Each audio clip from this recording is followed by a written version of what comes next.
우리 금방 집사님이 기도하신 것처럼 2021년 마지막 화요 예배에 오신 여러분들에게 하나님의 놀라운 은혜가 있기를 바랍니다.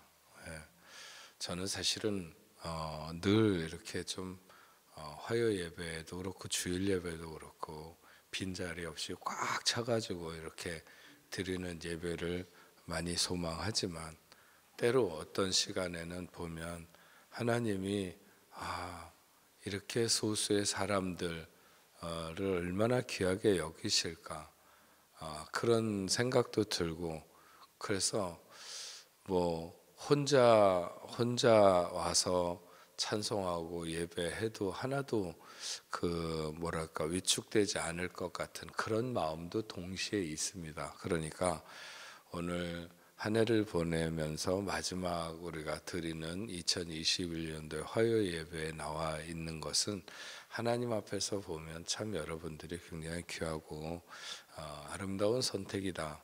뭐 이 시간에 다른 일로 또 아니면 여러 가지 바쁜 것으로 흩어진 사람들도 있을 것이고, 아니면 화요 예배에 나올 만큼의 신앙이 좀 안 돼서 또 뭐가 코비드가 염려돼서 여러 가지 사정이 있겠지만, 그러나 그런 거 저런 거 다 떠나서 난 정말 할 일 없고 아무것도 집에 있어도 할 일 없어갖고 심심해서 교회 왔다 그랬어도 굉장히 귀한 선택이다. 저는 그렇게 생각을 하고, 하나님의 은혜가 여러분들에게 넘치실 줄 믿고, 그것이 결코 나의 선택은 아니다. 하나님께서 우리의 발걸음을 오늘 이곳으로 인도하신 그 하나님이 우리 2021년 한 해를 인도해 오시지 않았는가 이렇게 생각을 하는 거죠. 제가 파리에 오래 산 것을 간혹 느끼는 거예요. 언제냐면 차를 타고 내가 파리 시청 아니면 뭐 시청 옆에 있는 베아시베를 가려고 그랬는데 어느 순간인가 아무 생각도 없는데 그 앞에 와 있는 거예요. 그렇게 그냥 차를 자연스럽게 막 신경 써서 막 이렇게 온 게 아니라 그냥 어쩌다 보니까 와 있는 거야. 그만큼 내게 그것이 익숙하다는 거죠. 내가 여기 생활이 굉장히 익숙해졌다. 한국에 가면 그렇지 않아요. 차 몰고 가면 한 10km는 아니라도 뭐 몇 킬로만 가도 신경을 써서 여기서 차선 변경해야 되고 막 이런 거 신경 쓰면서 가는데, 파리에서는 그렇지 않고 그냥 운전하다 보면 뭐 내가 여기도 가 있고 저기도 가 있고, 그런 어떻게 왔지? 이런 생각이 들 정도로 우리가 하나님의 일에 또 하나님이 원하시는 자리에 그렇게 그냥 익숙해져 있는 그런 것들도 굉장히 귀한 것이다 이런 생각이 들고요. 오늘 룻기에 대해서 14주 동안 이렇게 한다고 그랬는데, 오늘 룻기 1장 마지막 절까지 나와 있는 돌아오는 것이 회복의 시작이다, 돌아오는 것이 회복의 시작이다 하는 제목으로 여러분들과 함께 나누려고 하는데, 우리가 앞에서 계속해서 생각했던 것처럼 엘리멜렉과 나오미 부부는 하나님의 거절되고 좌절된 땅 모압으로 떠내려 가게 된 것이죠. 자기네들이 기꺼이 선택해서 간 것 같지만 실제적으로 이건 떠내려간 것이나 마찬가지다, 그렇게 볼 수 있어요. 그들은 경제적인 문제를 해결하기 위해서 갔지만 영적인 문제가 고려되지 않고 경제적인 문제가 우선시 되었을 때 결국은 사고가 생긴다 하는 것입니다. 우리가 이걸 잘 알아야 돼. 이거는 일정한 법칙과도 같은 것이라는 거죠. 경제적인 문제를 해결하기 위해서 영적인 문제를 고려하지 않았을 때 잘 되는 것 같아 보일 수도 있겠지만 실제로는 그렇지 않다는 거예요. 물질이라고 하는 것은 결코 우리 속에서 하나님의 자리를 차지할 수 없는 거예요. 그러나 많은 사람들에게 이 물질이 하나님의 자리를 차지하죠. 그래서 하나님은 여러분의 하나님은 당신의 백성이 세상에서 하나님을 잃어버리고 사는 일을 합당하지 않게 여기시기 때문에 하나님께로 돌아올 수 있는 기회를 다양하게 이렇게 열어놓기를 원하시는 것입니다. 그 기회는 결코 우리가 원하는 모습, 그러니까 뭐 좋은 방법이라고 그러면 그렇지만 어떤 좋은 길로만 따라서 오도록 하는 것이 아니라 고통과 아픔, 아니면 어떤 상실과 절망, 이런 모습으로 우리에게 다가오기도 하는 거죠. 하나님이 우리가 하나님께로 돌아올 수 있도록 하기 위해서, 하나님은 우리가 그렇게 살아가길, 하나님 안에서 살아가길 원하시기 때문에 나가면 돌아오길 원하시는데, 그 돌아오게 하는 방법이 딱히 꼭 우리가 원하는 방법이거나 우리가 좋아하는 방법은 아닐 수도 있다는 거예요. 하지만 그렇게 인생의 일을 일게 되는 어떤 풍랑과도 같은 것은 하나님과의 관계에서 약이 된 일이라고 하는 사실을 깨닫는 사람이 현명한 사람이죠. 이것이 나에게 왜 이런 일이 있는가, 단순히 무슨 재수가 없어서 아니면 코비드 상황을 만나서 뭐가 어때서 하는 우리가 늘 핑계대는 외적인 어떤 그 조건들이라든지 이런 것들 때문이 아니라, 하나님과의 관계에서 이런 문제가 야기된 것을 깨닫고 부끄러움을 무릅쓰고라도 돌아오는 사람에게 하나님은 최상의 것으로 보상하신다 하는 것이죠. 우리가 탕자의 비유를 수도 없이 많이 이렇게 하지만 그 아들에게 그 놀라운 회복이 이루어지는 건 어디서 시작될까요? 단지 하나 돌아오는 것에서 시작되는 거예요. 아무것도 없어요. 뭐 잘한 게 하나도 없어. 근데 단지 돌아왔다는 거죠. 돌아온 것. 부끄럽지만 그 부끄러움을 무릅쓰고 돌아오는 사람에게 하나님은 최상의 것으로 보상하신다. 믿으십니까? 여러분, 삶이 곤고하고 힘들 수도 있죠. 우리는 옆에서 보기에 대단히 행복해 보여도 실제적으로는 아닌 사람들도 많고 우리가 다 알 수 없어요. 여러분들 어떠세요? 하나님의 백성들이 그의 주신 땅에서 어떻게 평안을 누리며 사는지 하는 것을 우리가 잘 주목해야 되는데, 특별히 여기 룻기 오늘 말씀을 보면 이 나오미가 룻과 더불어서 이렇게 나오미의 어떤 고향 땅이라고 그럴까요? 하나님의 축복의 땅, 그것으로 돌아오게 되는데, 하나님께서 자기네들이 떠나왔던 그 땅에 그러니까 풍년이 들고 풍성한 어떤 옛날에 사실 먹고 사는 문제가 거의 다였으니까 어쨌든 배불리는 못 먹어도 어쨌든 먹고 살 수 있는 좋은 환경이 됐다 그러면 굉장히 놀라운 복이 그쪽에 있다 이렇게 생각을 할 수 있는데, 어쨌든 그런 하나님의 백성들을 하나님이 돌보셔서 거기에 풍성한 이런 은혜가 있다라고 하는 소식을 이 나오미가 듣게 된 거죠. 들었어요.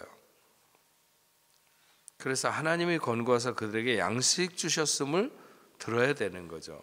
남편이 죽고 두 아들이 그녀의 곁을 떠났을 때야 나오미는 비로소 자기가 떠나온 땅에 그런 놀라운 일들이 있다고 하는 사실에 대해서 듣게 된 거죠. 남편을 바라보면서 살거나 자식을 바라보면서 살 때는 그 소리가 안 들렸어요. 하나님의 어떤 그 축복이 자기가 살던 그 하나님을 믿고 살아가는 사람들에게 하나님이 그들을 어떻게 권고하셨고 어떻게 축복하셨고 하는 것들이 잘 안 들렸어요. 남편을 바라보고 살고 자식을 바라보면서 살고 세상을 어떤 의지하고 자기 방식을 이렇게 생각하고 있을 때는 안 들렸던 거죠. 근데 남편이 떠나가고 자기가 의지하던 자식들마저 다 곁을 떠났을 때에 나오미의 귀에 그가 있어야 될 땅 베들레헴에 어떤 일이 있는지의 소식이 들리게 된 것이죠. 그래서 나오미가 고향에서 들려오는 기쁜 소식을 들었을 때 그는 부끄러움을 무릅쓰고 돌아가게 되는. 그래서 제가 오늘 돌아오는 것이 회복의 시작이다, 이런 말씀을 여러분들에게 드는 거예요. 우리가 돌아간다는 것은 참 뭔가 민망한 일이고 부끄러운 일이고 탕자와 같은 거니까. 그렇게 의기양양하게 나가더니, 그렇게 때를 써가지고 어떻게 해서 나가더니 다시 돌아간다는 게 얼마나 부끄러워요. 그러나 돌아올 때 회복이 이루어지는 것이죠. 그녀가 돌아오는 것, 나오미가 돌아오는 것은 음란한 땅 모압에서 그리스도의 땅인 베들레헴으로 돌아오는 거죠. 베들레헴 알죠? 베들레헴은 떡집이라는 이름을 가진 거죠. 그래서 여러분, 진정한 떡이라고 하는 것은 환경에 있는 것이 아니라 하나님께 있는 것이다. 예수가 우리의 생명의 떡이잖아요. 생명의 떡이죠. 그래서 떡은 환경이 아니라 하나님이 우리의 떡이 되시는 거죠. 그래서 잠시 기근이 들었다고 해서 실망하고 그냥 떠나버리는 거, 이거 안 되는 거죠. 시험은 우리의 신앙이 경제 중심인지 약속 중심인지를 잘 가늠하도록 해주는 거죠. 이런 시험이 들 때야 그런 것들이 정확하게 판단이 돼요. 저 사람이 어떤 기준을 가지고 살아가는가.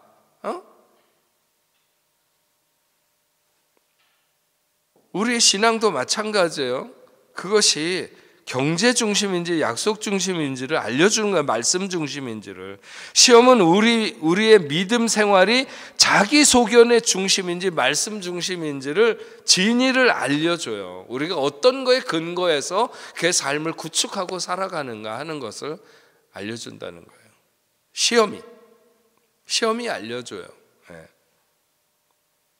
그들은 베들레헴을 떠나면서 사실은 모든 것을 잃은 거예요. 베들레헴을 떠나면서 하나님이 약속하시고 축복을 약속해 놓으신 땅을 떠나면서 모든 것을 잃은 거예요. 떠날 때 이미 잃은 거예요. 가서 다 잃은 것 같지만 아니에요. 남편도 자식도 모든 재산 다 더 잘 살려고 나갔는데 갈 때는 꽤나 마차에다가 꽤나 싣고 떠났을 거예요. 금반지도 꽤 가지고 나갔을 거예요.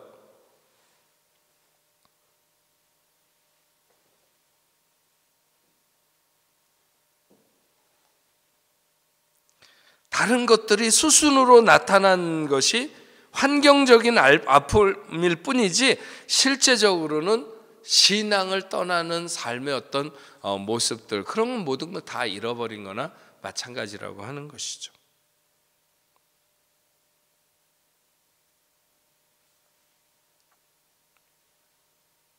모든 것을 다 잃은 후에 빈손으로 설 수 있어요. 빈손으로 설 수 있습니다. 그러나 결코 그것은 끝은 아니다. 오히려 그리스도가 훨씬 더 선명하게 보이는 자리일 수 있다, 이렇게 생각합니다. 그러면 돌아와야 되는 거죠. 떡집에 떡이 있습니다. 베들레헴에 떡이 있는 거죠. 그리스도에게 길이 있고 그리스도에게 생명이 있는 것입니다. 여전히 환경을 바라보면서 거기에 목을 메고 있는 사람들, 아직도 잃어버린 상실을 헤아리는 아픈 가슴을 늘 쓰다듬으면서 계속 지나간 얘기만 하는 사람들, 그런 사람들도 많이 있죠. 뭐가 이래서 뭐가 저래서, 이래서 안 됐고 저래서 안 됐고 맨날 그러고 있는. 우리가 잃은 것이 있다면, 그래서 아무것도 가진 것이 없다며, 그러면 돌아와야죠. 떡집으로 돌아와야 됩니다. 그리스도에게로 돌아와야 된다. 그래서 오늘 말씀에 보면 베들레헴으로 고부가 돌아오잖아요. 20절 말씀에 나오미가 그들에게 이르되 나를 나오미라 부르지 말고 나를 마라라 부르라. 이는 전능자가 나를 심히 괴롭게 하였음이라. 나오미의 귀향은 금이 환향이 아니라 굉장히 부끄럽고 초라한 모습이었죠. 10년 만에 남편도 잃고 두 아들마저 잃은 상태로 베들레헴에게 돌아온 나오미의 소식은 어느새 온 성읍에 파다하게 퍼졌어요. 아마 꽤 괜찮은, 그리고 뭐 나오미도 뭐 하여튼 그 베들레헴에 있는 사람들이 다 그 사람이 얼마나 괜찮은 그런 가문에 또 여러 가지 환경도 그렇고 뭐 아마 생긴 것이나 뭐 그런 것도 굉장히 나름 그 시대의 기준으로 보면 굉장한 사람이었지 않았을까. 근데 10년 만에 다시 나타난 나오미는 예전에 그 아름답고 도도하고 그 뭐라고 그래요? 뭐지? 무슨 션샤인인가 나오는데 거기에 무슨 그 누구예요? 김태린가 누군가 그 무슨 아가씨로 나오는 것처럼 그 부잣집에 아주 도도한 그런 것처럼 나오미는 어쩌면 예전에 그렇게 온 동네 온 베들레헴이 그런 여자였는지 모르죠.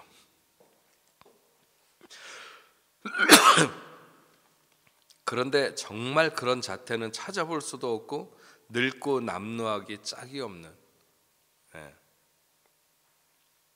그래서 그 19절에 보면 그런 거 있잖아요. 온 성읍이 그들로 말미암아 떠들며 이르기를 떠들며 이르기를 이가 나오미냐 하는지라. 나오미가 얼마나 부끄러웠겠습니까? 베들레헴 고향 사람들의 환영하는 것에 자신의 모습이 훨씬 더 하나님께 돌아왔지만 부끄러운 뿐인 것 같은, 아버지께 돌아왔지만 부끄러운 뿐인 것 같은, 그래서 나를 아버지의 아들이라 칭하지 말고 그냥 품꾼의 하나로 봐달라고 하는 것이나, 나오미가 자기를 나오미라고 하지, 나오미는 기쁨, 환희 뭐 이런 뜻이잖아요. 그런데 그러지 말고 말하라 하라. 말하는 쓰다는 거잖아요. 그러니까 그렇게 하는 부끄러움이 가득한,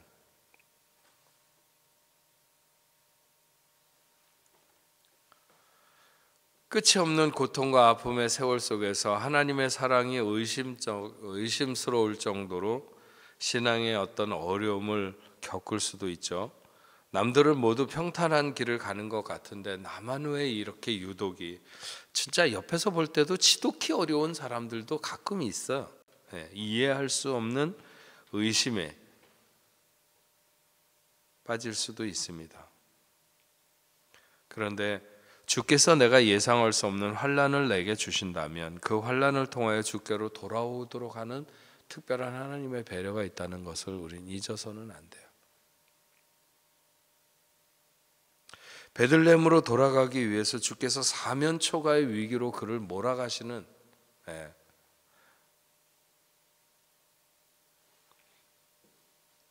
우리는 언제나 하나님은 나를 사랑하시며 나를 위하여 놀라운 계획을 가지고 계신다는 사실을 잊어서는 안 됩니다.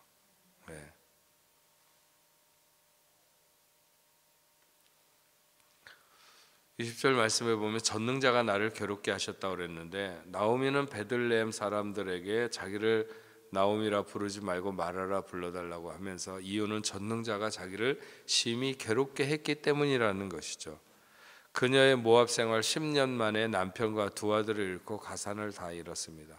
정말로 감당할 수 없는 괴로움이 분명하죠.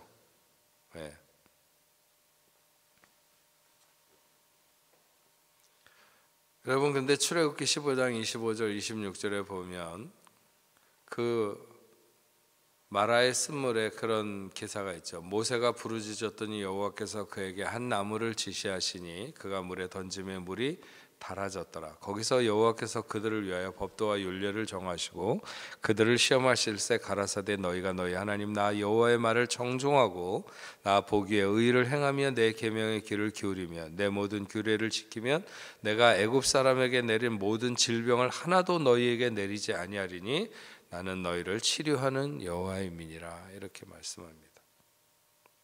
쓴물을 단물로 치료하려면 하나님의 말씀을 청종하고 의를 행하며 살아야 합니다.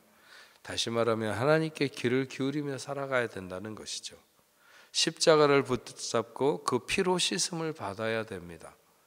인생의 고초가 심할 때야말로 하나님이 부르시는 손길이 내게 가까이 와 있는 것을 알아야 합니다. 그래서 우리는 말씀으로 돌아와야 되고 하나님을 가까이 해야 됩니다.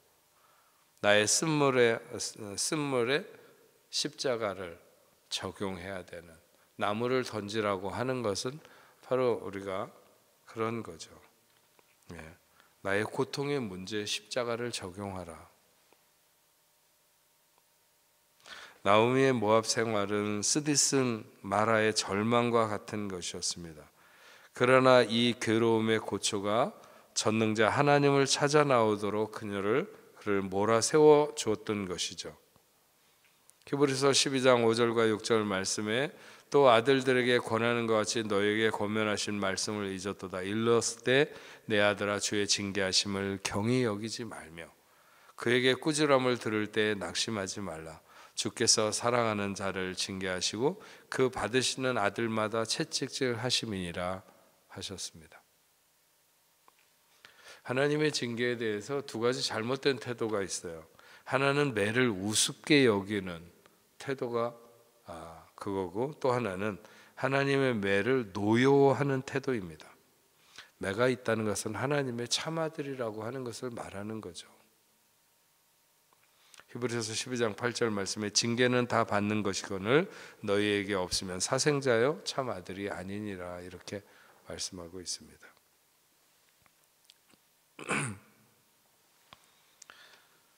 마지막으로 그들은 풍족하게 나갔지만 빈손으로 돌아오게 하셨어요. 21절 말씀. 내가 풍족하게 나갔더니, 풍족하게 나갔더니 사실 더 잘 살아보려고 나간, 굉장히 여기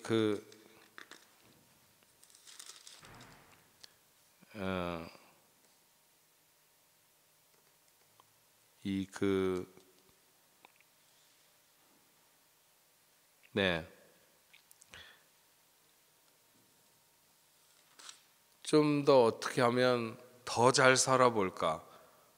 근데 풍족하게 나갔다고 그랬어요. 그러니까는 딱히 경제적 이유를 내세웠긴 하지만 실제적으로는 넉넉히 감사할 만한 환경에서 떠난 것이나 마찬가지죠.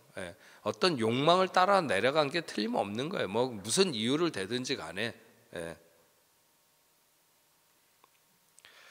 하지만 그들이 빈손으로 돌아왔을 때, 다 잃어버리고 빈손으로 돌아왔을 때 베들레헴에는 이미 보리 추수가 시작된 수확의 때였습니다. 하나님은 풍요를 준비하고 그들을 기다리고 계셨죠. 하나님을 떠났을 때 빈손이 되고 빈 그릇이 된 것이 오히려 축복이고 기회를 갖게 했습니다. 그들이 이 고난으로 인해 하나님의 축복에 너무 목말라 있었던 것이죠. 창세기 27장 28절 하나님은 하늘의 이슬과 땅의 기름짐이며 풍성한 곡식과 포도주로 내게 주시기를 원하노라 했습니다. 풍성히 채움을 받으려고 하면 그릇을 준비해야 되는데 하나님은 나오미의 마음의 그릇이 깨끗하고 바로 놓이기까지 그를 비게 하셨던 것을 알 수 있습니다. 무엇보다도 나오미와 룻에게 먹을 육신의 양식보다 더 고귀하고 기쁜 것이 있었죠. 그것이야말로 그들에게 예비된 복이라고 말할 수 있는데 보아스를 만남으로 인해서 끊어졌던 엘리멜렉의 가문을 다시 일으키고 기업을 되찾는 기쁨을 주셨습니다. 우리가 고엘이 되신 그리스도라고 하는 주제를 정했는데, 그리스도는 우리의 고엘이 되셔서 우리에게 잃어버린 아버지의 영광과 기업을 되돌려 주신다 하는 것입니다. 룻기 4장 17절에 가면 그 이웃 여인들이 그에게 이름을 주되 나오미가 아들을 낳았다 하여 그의 이름을 오벳이라 하였는데 그는 다윗의 아비인 이새의 아비였더라, 이렇게 기록하고 있지 않습니까? 예. 당시에 많은 이스라엘 사람들, 이스라엘의 그 시대의 풍조는 사람들이 자기 소견에 옳은 대로 사는 것이었어요. 그 결과 늘 전쟁에 시달리거나 기근과 환란이 그들에게 멈추지 않고 이렇게 반복적으로 오게 된 것이죠. 오늘 우리의 피폐한 영적 상황과 여유 없는 내면을 우리가 보면 이런 것이 어떻게 만들어지는가 하는 것에 대해서 알아야 되는데, 기근과 환란의 시절이 왜 있는지에 대해서, 이런 것들이 왜 오는지에 대해서 우리가 시인해야 됩니다. 그게 뭐예요? 영적인 상황과 밀접한 관계를 가지고 있다는 거예요. 그리고 우리도 나오미처럼 환난 가운데서도 복음의 소식을 들어야 된다. 그 하나님 앞에 다시 서기 위해서 베들레헴으로 돌아오게 될 때 그는 다시 축복의 물줄기가 흘러가도록 그렇게 됐다고 하는 것이죠. 이것이 나오미가 아닌 마라를 고백해야 하는 부끄러움이요 수치라 해도 실패를 인정하고 빈손 그대로 하나님 앞에 서야 되는 것이죠. 룻이 결단했던 것처럼 그런 결단을 가지고 하나님께로 돌아가는 것, 그러면 어떤 환경에서도 산다, 저는 그렇게 생각합니다. 옆에서 보면요, 이렇게 성도들 경제적으로 너무 힘들어하고 어려워하거나 왜 있잖아요. 그렇게 제가 여기서 30년을 살았으니까 제가 목회를 해오면서 얼마나 힘들었느냐 이런 건 생각할 필요 없고, 저는 하나님의 어떤 은혜로 잘 지나왔어요. 그러나 성도들을 보면 어쨌든 굉장히 이렇게 뭔가 꿈을 가지고 시작했다가 바닥까지 떨어지는 사람도 있고 바닥에서 올라가는 사람도 있고 막 이런 여러 모습들이 있는데, 그런 것들을 이렇게 쭉 보면 이렇게 옆에서 보면 보여요. 저 사람이 지금 어떤 결단을 하면 어떻게 살아갈 것 같다라고 하는 게 너무 보여. 틀림없이 그렇게 하면 그렇게 살아갈 거다. 왜 지금 하나님께서 저 사람에게 저 어려움을 허락하시는가 하는 것을 빨리 알면 좋은데, 그래서 하나님 앞에 좀 더 정결하게 이렇게 쓰면 좋을 것 같은데 그렇지 않고 너무 그냥 지지부진 그냥 겨우겨우 그렇게 살아가는, 그럴 때 너무 안타깝죠. 너무 안타까워요. 저럴 때 결단해야 되는데, 룻처럼 결단해야 되는데, 지난 주일날은 에스더처럼 결단해야 된다는, 결단을 많이 해야 돼요 요즘. 그는 자신에게 하나님의 축복의 의미를 가르쳐준 스승이요 그의 목자인 자신의 시어머니를 따르기로 결심하잖아요. 룻은 하나님의 축복의 의미를 어떻게 알겠어요? 룻이 그 시어머니한테 계속해서 들었겠지. 며느리 둘이 들었지만 하나는 그냥 건성으로 들었고, 이 룻은 정말로 들었던 거죠. 그래서 그가 어머님과 함께 동행하기로 결심하는 거죠. 어머니께서 자기도 가고.